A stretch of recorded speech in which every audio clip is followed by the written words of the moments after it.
years, I was netting $1,500 a week. Man, I've never slept so good in my life. It's like being in the womb. Like, think of what you could get done with 11 hours of being able to listen to whatever you want while working, while making your money. Truck driving, you're kind of forging your future. Trucker time is the easiest way to go monk mode. If you ever thought like, man, I wish I could be in jail without, you know, the criminals. It changed me up. It really helps. It saved my life. All right, in the previous video, I talked about doing something masculine and dangerous. Well, I'm going to talk to you about truck driving because I did it for 2.5 years. And at the end of those 2.5 years, I was netting $1,500 a week. Netting. With just 2.5 years in. And I'll tell you how I did it and if it's right for you. Because it is indeed dangerous and masculine. Truck driving consistently ranks up there as one of the, like the third or fourth most dangerous job in America. So, why would you want to be a truck driver? Well, if you like working alone, you know, you like kind of being your own boss,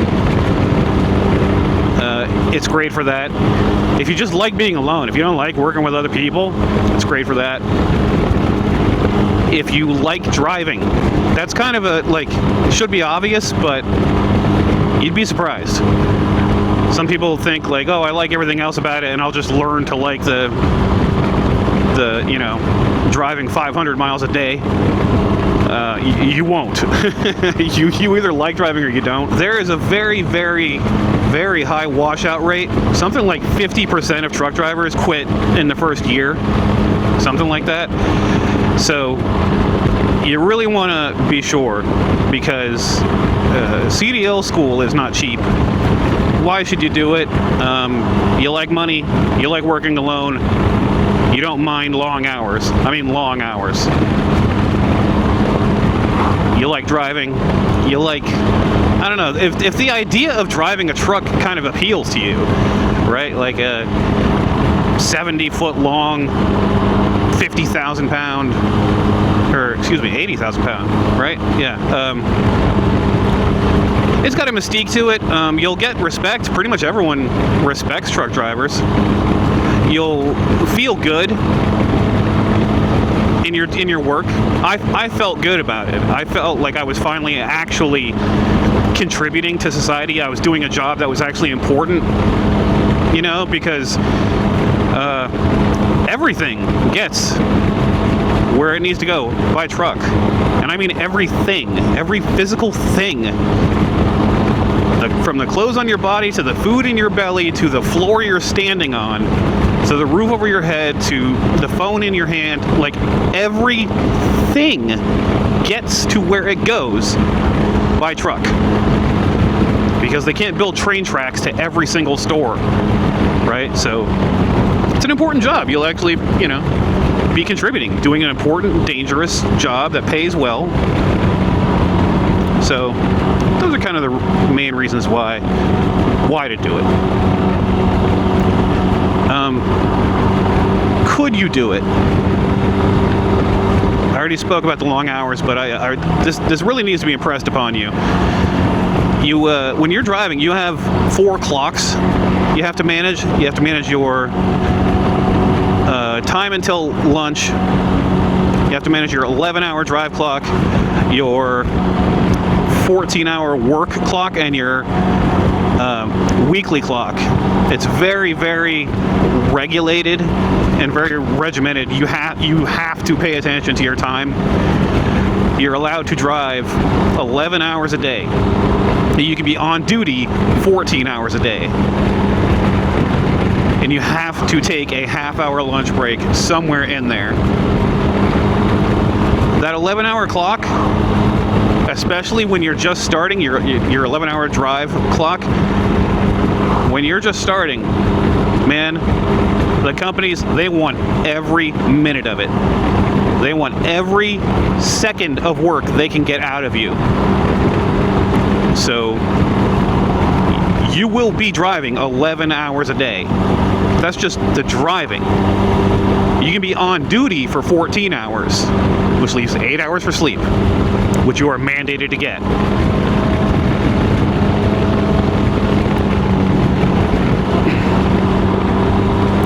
You can make good money at it. Like I said, I was netting $1,500 a week with only 2.5 years into the career at my last position. But I met guys who had been driving for 10 years. One of my trainers, he was on his like 10th year driving, and he was still only making like 64 cents a mile, something like that, because he was completely happy to just kind of do the bare minimum, just continue to drive, just standard drive-in, box, what you think of when you think of truck drivers, the main boxes. That's kind of like the entry-level work. You have to push yourself to get into a niche. I went into liquid hazmat, but you could do oversized loads, you could do logging, you could haul milk. Dairy has its whole own rule set. If you do that, if you push yourself into something like hazmat, that's where the money is, and that's where the company culture changes completely.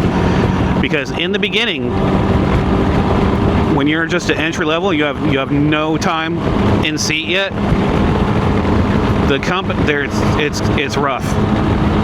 The whole first year, where that washout rate happens, a lot of it is because the companies just use and abuse brand new drivers. They'll lie to you, like military recruiters. They'll straight up lie to you about what your hours are going to be, where you're going to deliver to, and how much home time you're going to get.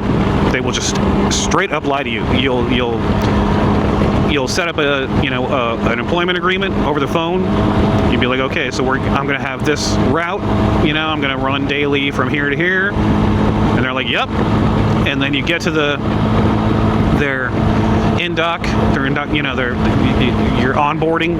You generally have to fly or take a bus or a train to your company's main training hub. Like I started with Schneider, and I had to go up to Wisconsin, and you'll be there for like 2 weeks. Because there's a lot of paperwork and a lot of assessment and training and all that kind of stuff that goes on. Anyways,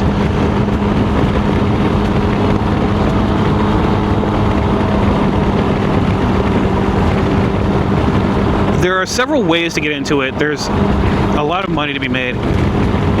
One of the really great ways to do this is husband and wife team driving. They make so much money, and it's just amazing, because if you and your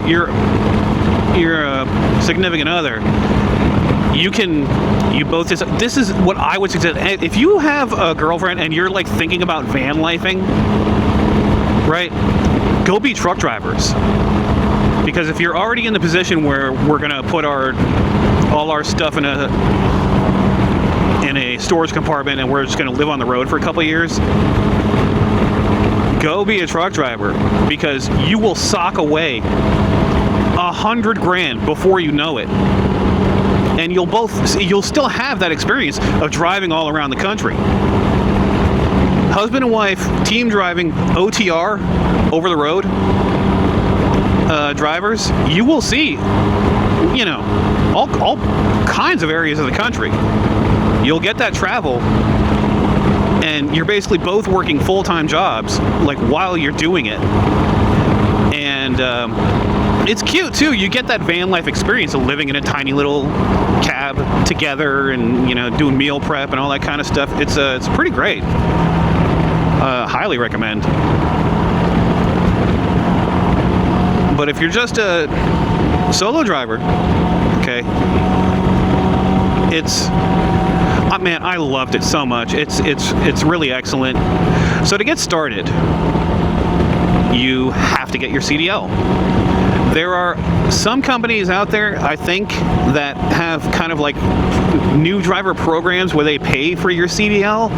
I remember Schneider had something like that. There were people who had been there for like a month and a half, something like that. Like, you can get a job with Schneider and go through their CDL school and then immediately become an indentured servant to them, basically, where you work off that school. I didn't do that, so I can't speak like too deeply about that. What I did was I found a CDL school that was right near me, luckily, and it was $6,000.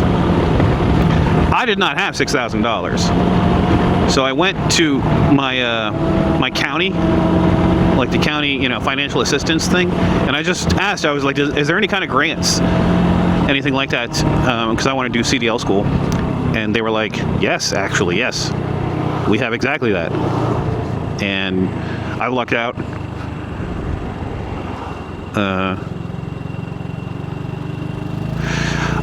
They just paid for my CDL school. It was for grant, not a loan.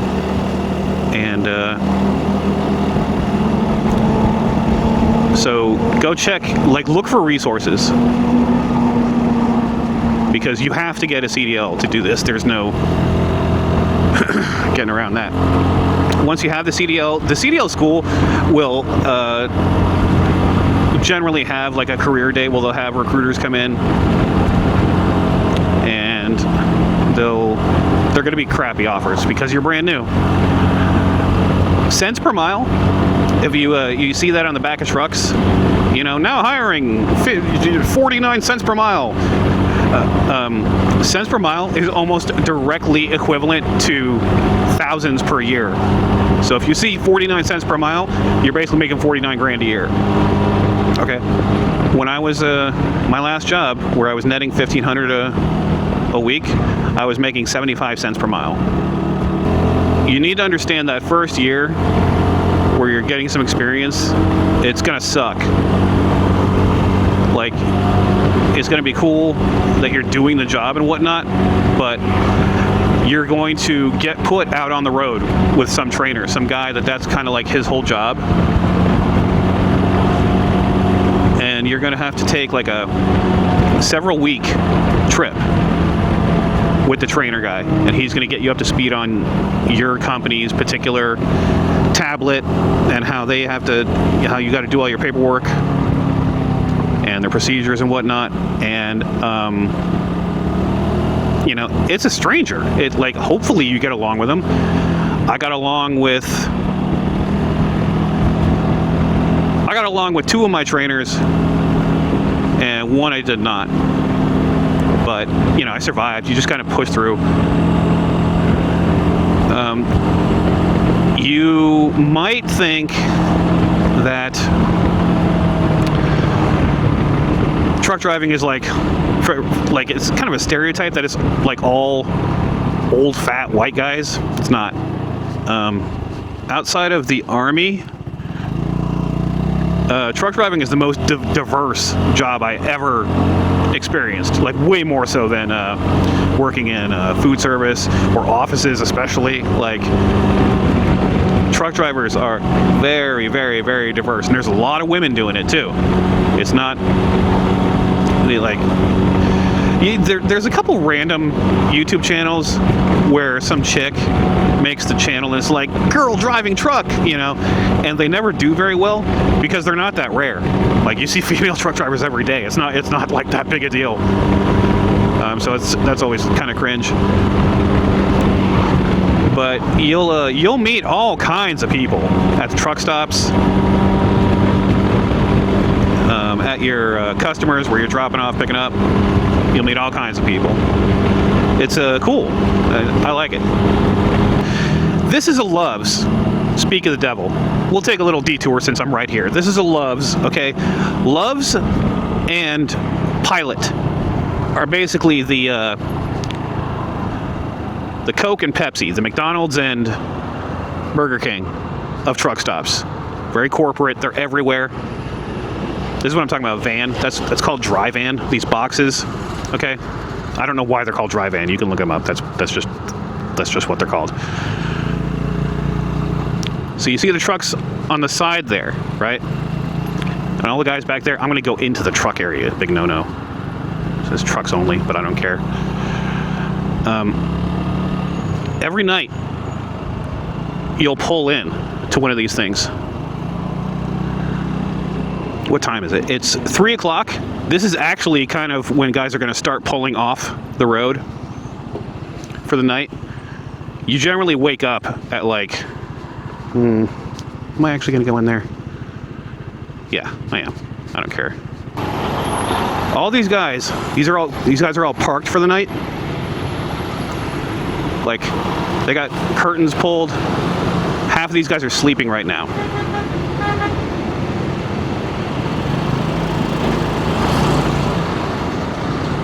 See, he's got the blinds on. But this is where you'll spend the night. You'll just park in one of these spots, and you just go in your sleeper. That's the whole back section right there. And you get lulled to sleep by your truck running. If it's like hot or cold, you know, you'll run the AC or the heat overnight, and man, I've never slept so good in my life. It's like being in the womb. Truck just humming, you know, all night because you have blackout curtains. Okay, let's get out of here.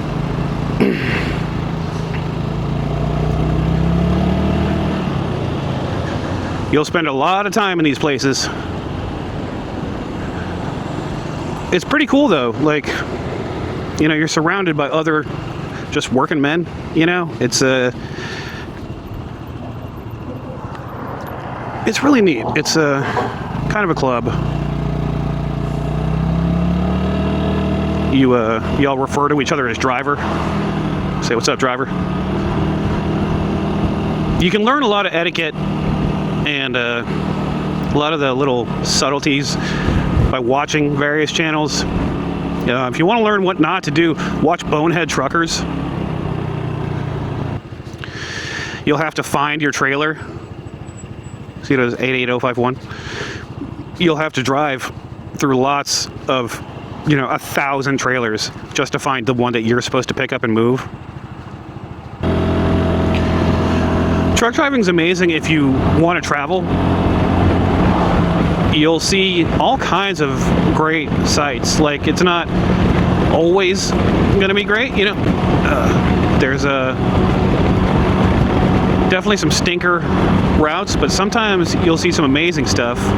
Like if you run from Atlanta to LA, I've done that run like 5 times. You take I-40 most of the way. Once, you'll see Appalachia, you'll see forest, and once you get up into the high desert, like from Albuquerque, it starts getting really beautiful, especially at sunset. The road west from Flagstaff heading out to California, to SoCal, is one of the prettiest roads I've ever seen in my life. You go down this long, slow, curvy desert canyon. Just it's beautiful, man. Northern Arizona is like really, really, really nice. The Flagstaff area is so pretty. And then you'll spend, half a day, most of a day on your way out to LA from Flagstaff, and you'll see like the Sierras in the distance, and beautiful desert and incredible skies. And like most of California is desert. You think of California as the coast, as San Diego and LA, that kind of stuff, but everything interior is desert, mountain, plateau. It's just gorgeous. And you'll see all kinds of stuff no matter where you go. there's regional routes, which is what most guys do. Most of the guys that are home weekly, like you'll generally run regional. Like I'm in Kentucky, and near London. That's generally my base of ops.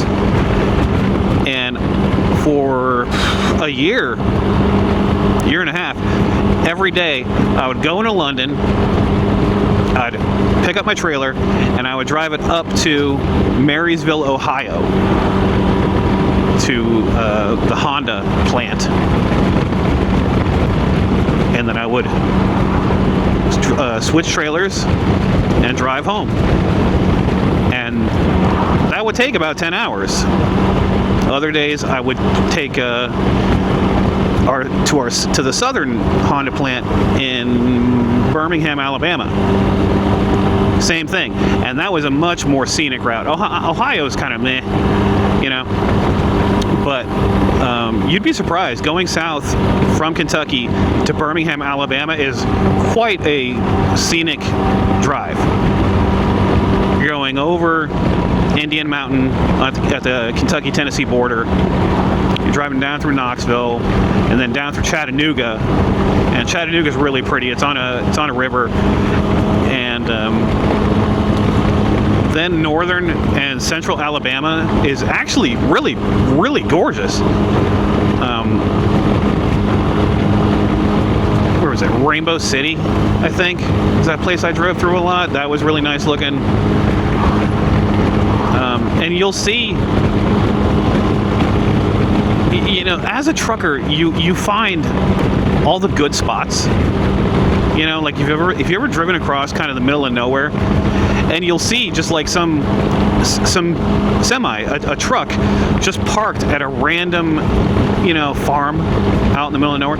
It's because that guy owns that truck, and he saw that spot when he was delivering something, and he was like, oh man, I want to live there. That's in the middle of nowhere. So you'll get like the intel on all kinds of little middle of nowhere spots like this, like.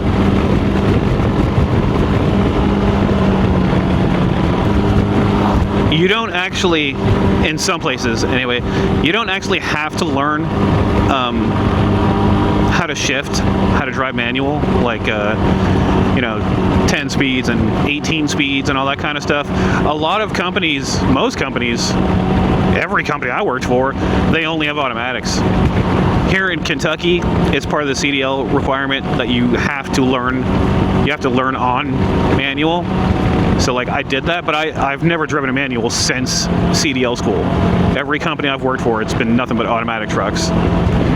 So don't be scared of that. I mean, don't be scared of it anyway. You can learn to do it. It's not, it's not splitting the atom. But don't be too put off by that. So there's this saying in truck driving: you are the captain of your own ship. And I think that's at the heart of what makes truck driving so great, is that you are really taking your destiny in your own hands. It's a dangerous job. It's high risk, high reward. It pays well if you can make it through the first year. But when you're out there, it's full responsibility. You do something stupid in traffic, that's on you. If you you try and make a U-turn on a highway, something like that, that's going to be on you. Now you can rise to the occasion, or you can crumple and die. But it's a very kind of romantic job, It's got a mystique to it. It's got a certain certain je ne sais quoi to it, because it's one of the few ways that the American dream is still alive. It's by the sweat of your own brow. You have to work really hard. It's very long hours. It's very lonely. You're going to be away from your family. But it's one of the only ways left where you rise or fall on your own merits, because you're driving. You can't blame anyone else. If you work hard, You don't have to have any kind of fancy degree. You know, it's literally it's meritocratic. You can drive or you can't. You know, you can be professional or you can't. You're gonna have you have to have a whole little suite of skills. You got to learn to manage your emotions and not, spurg out and road rage. It's extremely meditative. It can be. There are plenty of people that. So so your time in the cab on the road. Once you're boop boop boop and you're on your way, and you're like, okay, I got 358 miles to go just on this interstate. I'm just slapping it up. Just the next 6.5 hours, I'm just driving straight on this interstate. What am I going to do with that time? You can do nothing and just kind of sit and think. You can listen to audiobooks. You put on something, you can just listen to whatever you want, to music, to podcasts, to books, all day. You can sit and talk on the phone all day. Right? Like one of my trainers was like that. He has a big family, and he's a very family-oriented man. And 90% of the time we were driving, he was on the phone with his wife, with his kids, with his cousins, brothers, etc. Just all day. You're on everybody got a headset, call them trucker tiaras. If you like talking on the phone, honestly, like, truck driving is one of the few jobs I can think of where you could just sit and yap on the phone all day. So that might appeal to you. But it's this great split where you're doing something that requires focus. You have to be, alert and not just be, staring at the clouds. You're pilot. You're responsible for an expensive, heavy thing that you're pulling down the road. You don't want to hurt anybody or yourself. So you have that, and at the same time, you're kind of on your own for what you do with your leisure time. I spoke about how you got 8 hours for sleep, 8 hours for work, 8 hours for, what we will. In the truck, you get your leisure while you're working. Because you can just sit and listen to the radio for 11 hours if you want. If you want to waste your time, you can do whatever you want. You can learn a new language. Like, think of what you could get done with 11 hours of being able to listen to whatever you want while working, while making your money. A lot of jobs, you can kind of do that, but I don't know. It's not as focused as in the truck. Truck driving, you're kind of forging your future. I wish I had done it earlier, but I don't know if I would have been as apt for it. It's kind of an older person's game because of time dilation. When you're young, time drags on. When you're old, time flies by. So I started truck driving in my 40s. 11 hours on the road, I was like, whatever. It didn't even bother me. If I was young, if I was 20, 21, just getting started, those would be long days. So you have to know yourself. I suggest it to anyone to consider. It's a great job. It's the best job I ever had. I looked forward to doing it. I was only home weekends, but by like middle of Sunday, I was kind of itching to get back out on the road. I was like, I need to go. Let's go make some money. which is something I'd never cared about or like was interested. I never wanted to work. I hated working my whole life, man. I had a lot of jobs and I hated them all. When you have a job you love, everything gets better. And if you start early, you can build an empire, okay? There's basically company drivers and there's owner-operators. Owning your own truck, you do make more money. Like about 30 to 50% more money. But it is way more stress because you have to worry about your insurance, about your maintenance, about your fuel costs, about your load planning. Like when you're a company driver, at the end of the day, man, you just toss the keys to the next guy and, you know, off you go. You're not worried about shit. When it's your truck, you never stop working. You're just 24/7 doing something. But you make more money, but it's more stress. It's a trade-off. You know, you kind of decide.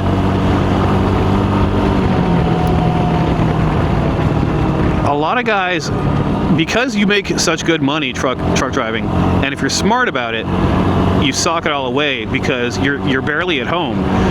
So don't spend a lot on your house. Just get like the bare minimum kind of living arrangement and sock away money. If you do that for like 10, 15 years, you can start your own company, your own trucking company.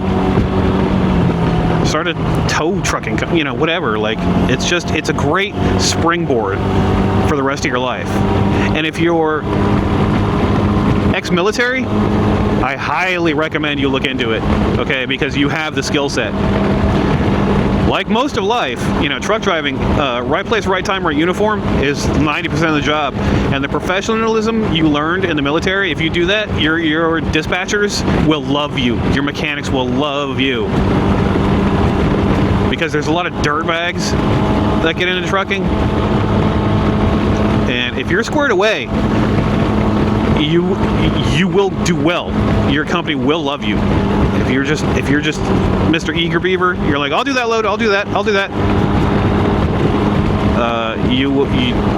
It will pay off. It actually will be rewarded. Trucking is you get what you put in. If you just want to be lazy and just do the bare minimum, you can do that. You know, I had a trainer who'd been in the biz for 10 years, and after 2 years, I was making more than him. Trucking actually rewards effort and skill. If you're a good driver, things will open up for you.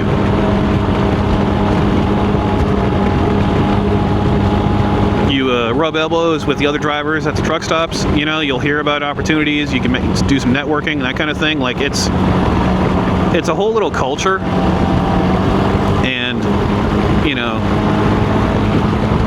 you will find your level, and you will get opportunities. If you're an OTR driver, meaning you basically do like a month out, month and a half, 2 months out, and then you come in and take like a week and a half off, which is what the companies like are killing for. That's what they want more than anything, is guys who will just stay out, and they're not always asking to come home. They don't want home daily, they don't want home weekly. If you're just like grind, if you make the most money and you have the opportunity to save the most money, okay? The trick to being an OTR driver and socking away several $100,000 before you're even 40, okay? You whittle all your possessions down enough that you can fit them all in a storage container, like a rent monthly storage container. You stuff it all in there. That'll only be like, you know, what, $100 a month, couple hundred. I don't even know how much they cost. I've never looked into it, but I imagine they're not expensive at all. So you put all your stuff in a storage container, and then just wherever you happen to end up on your mandatory week off or 2 weeks off, you go find yourself a cheap motel in that area that offers weekly rates, and that way you'll only spend, say, you'll end up spending maybe $200, $300 a month on rent. Like for the year, you'll just keep doing every couple months or so, you'll spend a few $100s on rent, as opposed to, what are you spending now? $1,500 a month on rent, if you're lucky, right? Probably $2,000. So you max out that way, right? You don't have a house, you don't have an apartment.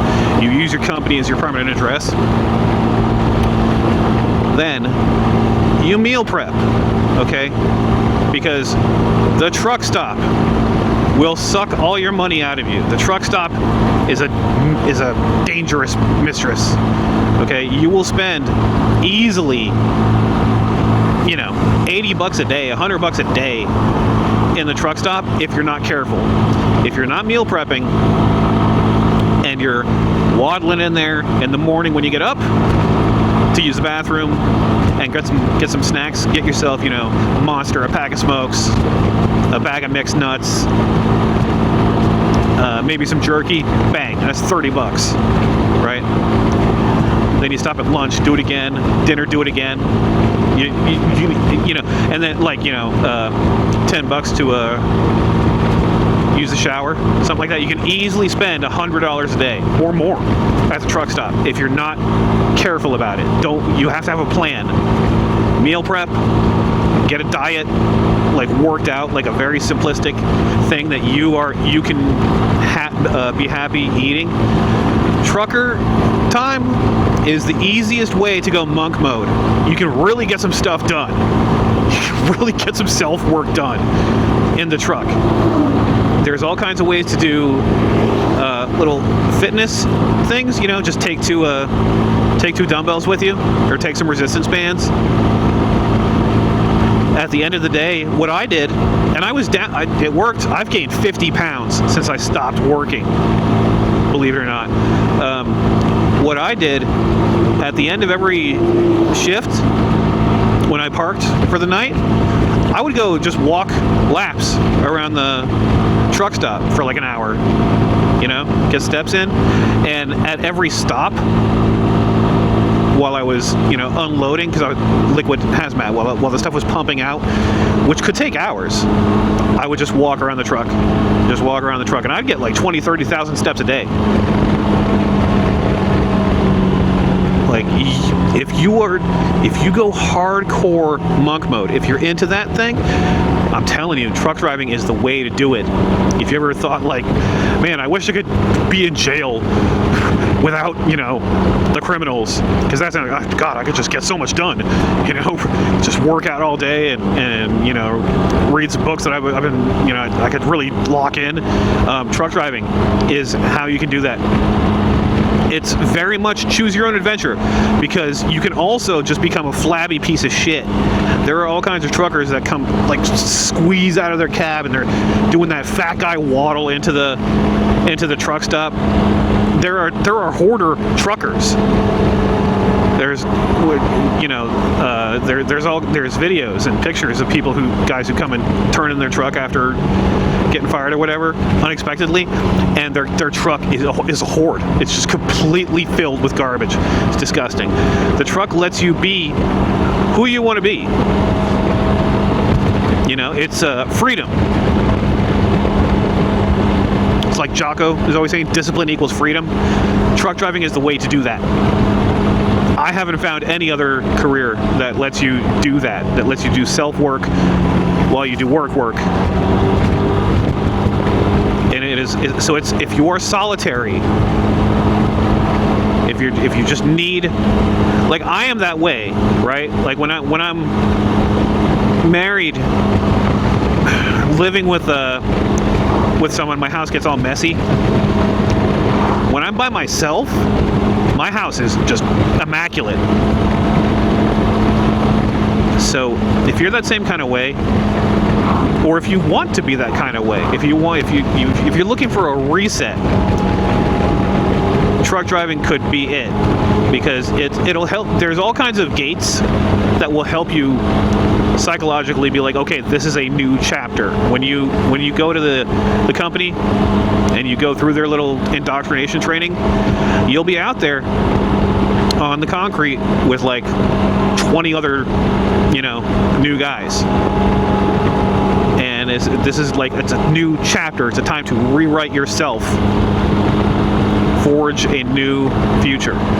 Forge a future, right? Like right now, do you have anything going on? I didn't.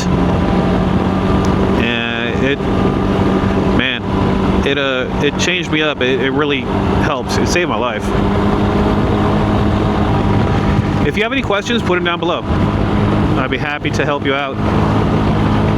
If there's enough questions, I'll make another follow-up video. But this is something I actually know quite a bit about. And yeah, thanks for watching.